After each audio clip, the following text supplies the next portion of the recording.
Guys movie की starting में हमको एक किलर दिखाया जाता है जो कि दो लड़कियों को मार करके बांधा होता है। वहाँ पर वो लड़कियाँ काफ़ी इंजर्ड थी, उनकी बॉडी से खून आ रहा था। वो लड़कियाँ किलर से कह रही होती कि तुम हमारी जान छोड़ दो, हमें जाने दो। लेकिन तभी वो किलर इनके पास आता है और इन्हें नाइफ दिखा करके डराता है और फिर वो उस नाइफ से एक लड़की का पेट काट देता है जिससे कि उसकी सारी इंटेस्टाइन बाहर आ जाती है। फिर वो उसकी इंटेस्टाइन उसे ही खिलाता है। दूसरी लड़की ये देख करके काफ़ी डर जाती है और चिल्लाती है। वहाँ पर हम उस किलर को ध्यान से देख पाते हैं, वो एक सेंटा किलर था। वो किलर फिर दूसरी लड़की के पास जाता है, उसके कान में हल्के से कहता है मैरी क्रिसमस। बाद में वो किलर एक चेन सॉ निकालता है जिससे कि वो उस लड़की को काटने लगता है। इसके बाद हमको 5 साल बाद का सीन दिखाया जाता है और ये वही जगह थी जहाँ पर ये इंसिडेंस हुआ था।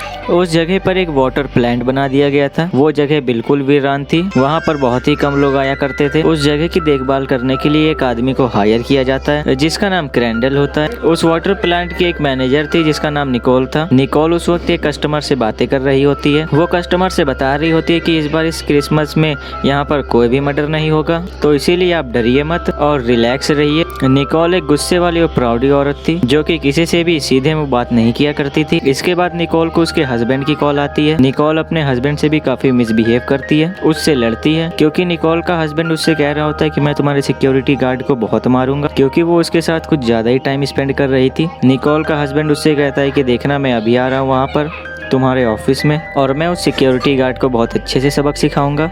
ये सुनकर निकोल अपने हस्बैंड को अब्यूज करती है, उसे गलत सलत कहती है। फिर निकोल क्रैंडल के पास जाती है और फिर वो दोनों मिलकर स्मोकिंग करते हैं। निकोल उस सिक्योरिटी गार्ड को बताती है कि गवर्नमेंट इस जगह को परचेज करना चाहती है जिससे कि हमारी जॉब खत्म हो जाएगी। क्रैंडल जो कि निकोल की बातों पर ज्यादा ध्यान नहीं दे रहा होता क्योंकि वो तो किसी और ही सोच में गुम था। वो उस रात को याद कर रहा था। उस सेंटा किलर ने उन दोनों लड़कियों को मार डाला, वो भी क्रैंडल की आंखों के सामने। इसके बाद हमें एक आदमी दिखाया जाता है जो कि उस वाटर प्लांट के ऑफिस में आता है। निकोल उस आदमी से पूछती है कि तुम कौन और यहाँ पर किस लिए आए हो, जिस पर वो आदमी कहता है कि आपके सिक्योरिटी गार्ड की तबीयत ठीक नहीं है, इसीलिए आज की ड्यूटी करने के लिए उसने मुझको भेजा है। इसलिए निकोल कहती है कि उस सिक्योरिटी गार्ड ने मुझे कॉल करके इन्फॉर्म क्यों नहीं की। तब वो आदमी कहता है कि असल में आपका सिक्योरिटी गार्ड अपनी फैमिली के साथ टाइम स्पेंड करना चाहता है, इसीलिए ना तो वो किसी का कॉल पिक करेगा और ना ही वो किसी को डिस्टर्ब करेगा। ये सुनकर निकोल उससे भी बुरी तरीके से बात करती है और उसे उसका सारा काम समझा देती है। निकोल उस आदमी से कहती है कि मैं किसी जरूरी काम के लिए बाहर जा रही हूँ, तो इसीलिए तुम उल्टा सीधा काम मत कर देना, कोई भी गड़बड़ यहाँ पर नहीं होनी चाहिए। ये कहकर निकोल वहाँ से चली जाती है। जो आदमी यहाँ पर अभी अभी सिक्योरिटी गार्ड बन करके आया होता है उसका नाम जॉर्डन था। फिर क्रैंडल उस जगह को एक्सप्लोर कर रहा होता है क्योंकि उसे वहाँ पर कुछ भी ठीक नहीं लग रहा था बल्कि कुछ गड़बड़ लग रही। फिर वो सिक्योरिटी गार्ड यानी कि जॉर्डन वो अपने कपड़ा चेंज करता है और वो भी उस जगह को एक्सप्लोर करने लगता है। तभी जॉर्डन को क्रैंडल मिलता है जो कि उससे कहता है कि हमें आज बिल्कुल अलर्ट होकर रहना चाहिए क्योंकि मुझे लगता है कि आज यहाँ पे बहुत सारे मर्डर्स होने वाले हैं। इसीलिए वो उससे कहता है कि आपको ऑफिस में रहना चाहिए क्योंकि यहाँ पर जितने भी लोग हैं सबकी जान को खतरा है।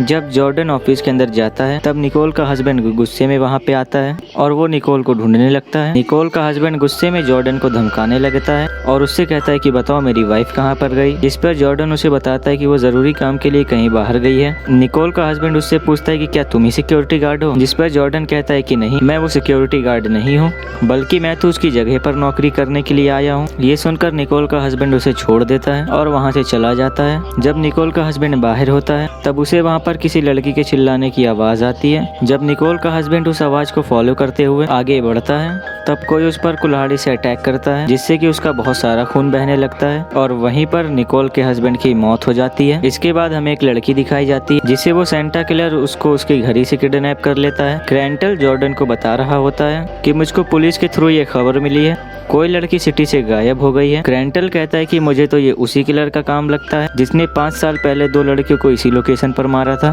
तब क्रैंडल अपनी गन में बुलेट्स डालता है उस किलर का मुकाबला करने के लिए, उससे लड़ने के लिए, क्योंकि वो जानता था कि अगर सेंटा किलर ने उस लड़की को किडनैप किया है वो उसे कहीं और नहीं बल्कि यहीं पर लेकर के आएगा, इसी लोकेशन पर ही लेकर के आएगा। फिर रात को जॉर्डन अपनी बुक लेने के लिए गाड़ी में जाता है जहाँ पर क्रैंडल जॉर्डन को समझाने की कोशिश करता है, देखो हमारा बाहर रहना किसी खतरे से खाली नहीं है, इसीलिए तुम इतना बाहर मत आओ और अंदर ही रहो। और तभी उनको किसी लड़की के चिल्लाने की आवाजें सुनाई देती है और वो उसी तरफ भागते हैं जहाँ से आवाज आ रही थी, जहाँ पर जॉर्डन को उसे एक लड़की मिलती है जिसे उस किलर ने बांधा हुआ था। फिर वो दोनों उस लड़की को छुड़वाते हैं। वो लड़की बुरी तरीके से डर रही होती है। वो लड़की उसे बताती है कि मुझको सेंटा किलर ने किडनैप किया मेरे घर से। उस किलर ने एक और आदमी को प्रिजनर बनाया हुआ है जिसे वो अपने साथ लेकर के गया है, इसीलिए वो किलर बहुत जल्द यहाँ पर भी आ जाएगा, तो हमें यहाँ से भागना चाहिए। तब जॉर्डन उस लड़की को रिलैक्स करता है और उसे कहता है कि हम तुम्हें कुछ नहीं होने देंगे। और तभी उन्हें पानी में से किसी की आवाज सुनाई देती है और तब क्रेंटल चेक करने के लिए पानी की तरफ भाग जाता है। क्रेंटल को पानी में किसी का कटा हुआ हाथ मिलता है जिसे वो लेकर के बाहर आ जाता है। ये देख करके वो लोग डर जाते हैं। फिर जॉर्डन उस लड़की से पूछता है कि वो किलर दिखने में कैसा है।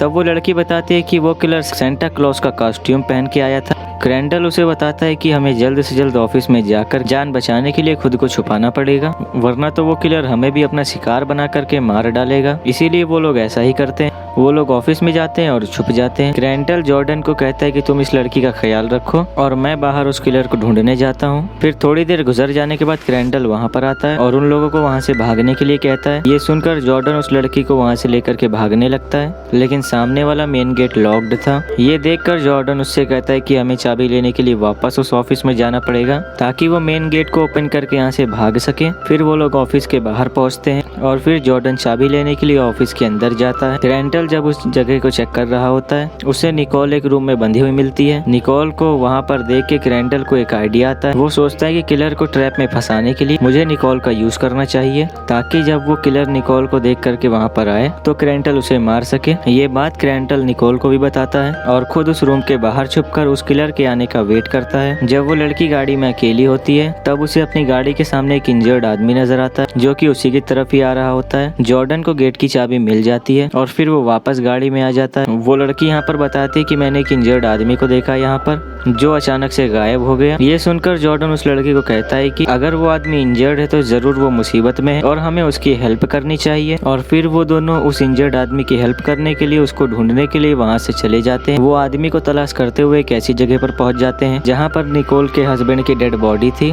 वो डेड बॉडी को देखकर वो दोनों वहाँ पर बुरी तरीके से डर जाते हैं। वो लड़की जॉर्डन को बताती है कि नहीं, ये वो आदमी नहीं है जिसे मैंने देखा था। इसीलिए वो दोनों अलर्ट हो जाते हैं। दूसरी तरफ क्रेंटन को उस किलर का वेट करते करते काफी देर हो गई थी, लेकिन वो किलर अभी तक वहाँ पर नहीं आया था। तब क्रेंटल अंदर जाकर के निकोल को आजाद कर देता है और फिर वो दोनों वहाँ से भागने का प्लान बनाते हैं। जॉर्डन जब गाड़ी स्टार्ट करने वाला होता है तब उनकी गाड़ी स्टार्ट ही नहीं होती, इसीलिए वो पैदल ही मेन गेट तक जाकर उसे ओपन करने की कोशिश करते हैं और तभी उन दोनों को किसी आदमी के चिल्लाने की आवाज सुनाई देती है। फिर जॉर्डन उस लड़की को वहाँ पर छोड़ करके उस आवाज की तरफ जाता है। निकोल और क्रेंटल जब वहाँ से भाग रहे होते हैं तब निकोल को वो किलर नजर आता है। निकोल जब उस किलर को देखती है तो वो डर जाती है। निकोल जब बाहर आती है तो जॉर्डन उसे एक डेड बॉडी के पास मिलता है। निकोल जॉर्डन को बताती है कि ये तो हमारा पुराना सिक्योरिटी गार्ड है जिसे तुमने मार डाला, जिस पर जॉर्डन कहता है कि तुम मुझे समझने की कोशिश करो, मैंने इसको नहीं मारा। जॉर्डन निकोल से बताता है कि मैं तो यहाँ पर इसकी आवाज सुन करके आया, जब तक मैं यहाँ पर पहुंचा तब तक ये मर चुका था। निकोल उसकी किसी भी बात पर यकीन नहीं करती और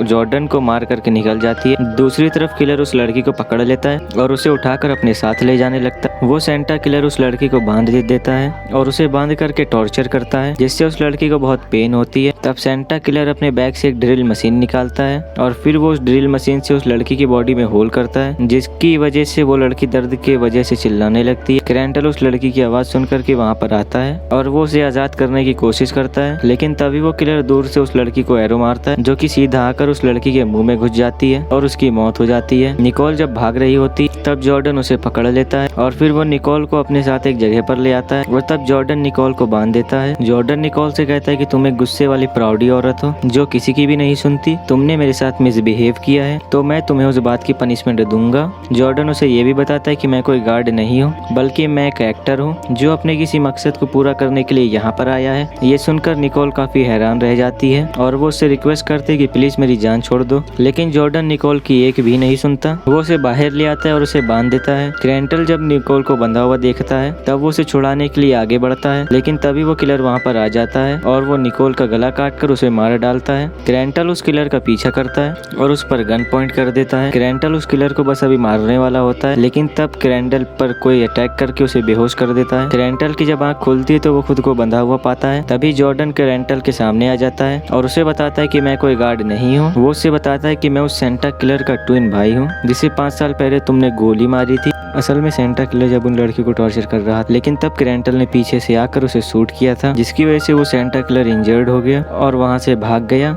और फिर उस सेंटा किलर को ठीक होते होते 5 साल लग गए और इन दोनों भाइयों ने एक प्लान बनाया कि वो क्रेंटल से अपना बदला लेंगे। ये सुनकर क्रेंटल जॉर्डन को कहता है कि तुम प्लीज मुझे जल्दी से मार दो। नहीं, बिल्कुल नहीं, हम तुम्हें इतनी आसान मौत नहीं दे सकते, बल्कि मेरे भाई ने तुम्हारे लिए कुछ और ही प्लान किया होता है। वो तुम्हें तड़पा तड़पा कर मारेगा। तभी वहाँ पर वो सेंटा किलर आ जाता है और वो क्रेंटल को टॉर्चर करने लगता है। और तब जॉर्डन बाहर आ जाता है और क्रेंटल के मरने का वेट करता है। और तभी क्रेंटल उस सेंटा किलर को अपनी लेग्स की मदद से पकड़ लेता है। क्रेंटल उस सेंटा किलर को इंजर्ड कर देता है और खुद को आजाद करके बाहर जाता है। बाहर क्रेंटल को जॉर्डन खड़ा हुआ मिलता है। तब क्रेंटल एक गन से जॉर्डन को शूट कर देता है। क्रेंटल सोच रहा होता है कि अब वो दोनों भाई शायद मर गए हैं, लेकिन तभी वो सेंटा किलर बाहर आ जाता है और क्रेंटल के पेट में एक नाइफ घुसा करके उसे मार डालता है। मरते मरते क्रेंटल उस सेंटा किलर के मुंह से दाढ़ी हटा देता है, जिससे उसे पता चल जाता है कि ये दोनों भाई वाकई ही ट्विंस हैं। और गाइस, यहीं पर ये मूवी एंड हो जाती है। अगर आपको वीडियो अच्छी लगी तो वीडियो लाइक कीजिए, चैनल को सब्सक्राइब कीजिए और बेल आइकन को दबाना ना भूलें। साथ ही में आप अपने दोस्तों को भी या फिर फैमिली वालों को भी